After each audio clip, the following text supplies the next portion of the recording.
The Cycle. Law. Korolev Heavy Industries. Korolev Heavy Industries operates practically everywhere you find humans, building large-scale, cheap structures including stations, ships, and habitats, along with the machinery needed for their construction, a myriad of industrial tools, and, of course, weapons. A prime example of a 24th century mega-corporation, Korolev wishes to be so vast and all-encompassing that it could be entirely self-sustaining, having its own stations in planetary cities, with their own schools, hospitals, and local industries manufacturing everything that they need internally. For the majority of the population living in federal space, however, Korolev is simply a name they might remember having seen at a construction site, or on the side of a ship, or mentioned in an economic newscast, as they're really involved in consumer products, or invest in PR. Many may see Korolev as the poster child for an evil megacorp, but one could argue that they are a successful player in a cruel system, a corporation operating under near non-existent regulations with extremely beneficial personal ties to major political powers. Their only real desire is to maximize profitability in whatever way possible. Internally, Korolev is organized by strict company rules and regulations, with little room for personalities outside of the higher echelons. Heavy factionalization, competition between departments and regional offices over influence and budgets means there's hardly any cohesive direction other than constant expansion.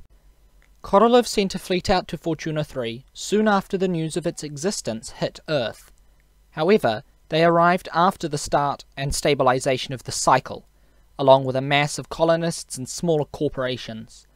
At this point, Prospect Station was already acting as a permanent habitat for former settlers, and the ICA was well established as the local authority.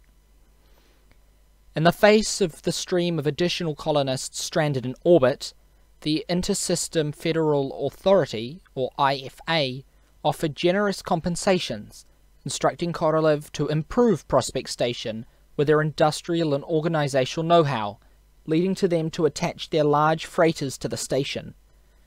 While most of the Korolev fleet would leave for another system, enough personnel remained behind to manage the corporation's interests on the planet, with the eventual goal of ensuring that if/once the cycle ended, Korolev would be in the best position to enforce their claims and then exploit the planet.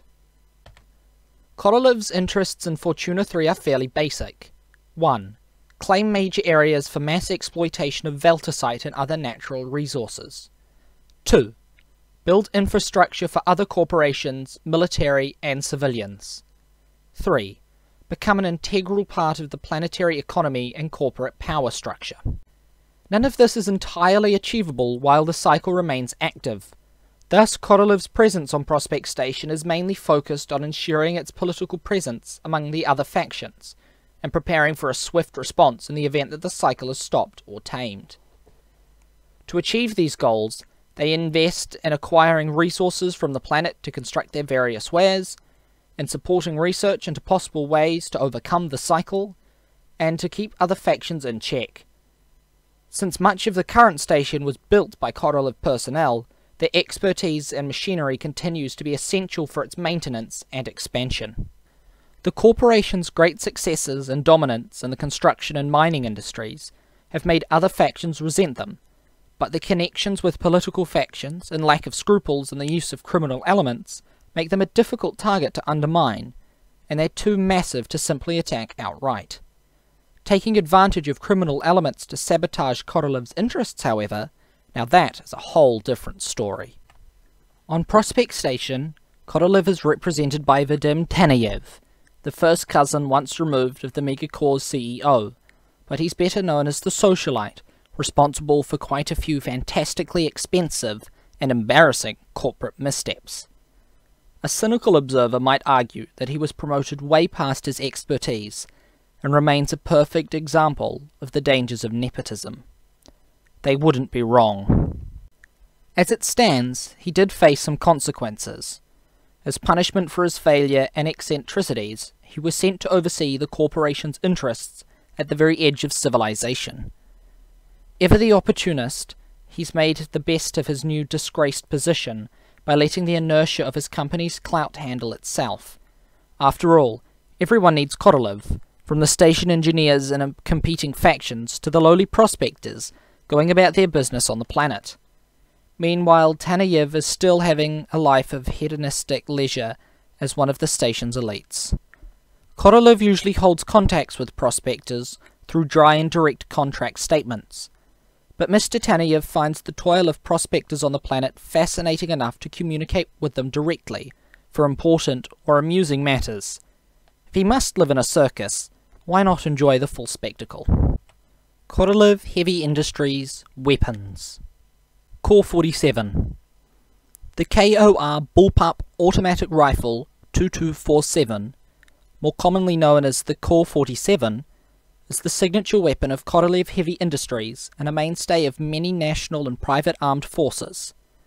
Heavy and made to last, the Core 47 has a lower firing rate than most competing weapons in its class, but its devastating 9.8mm JSP rounds messily make up the difference. Karla Heavy Cannon.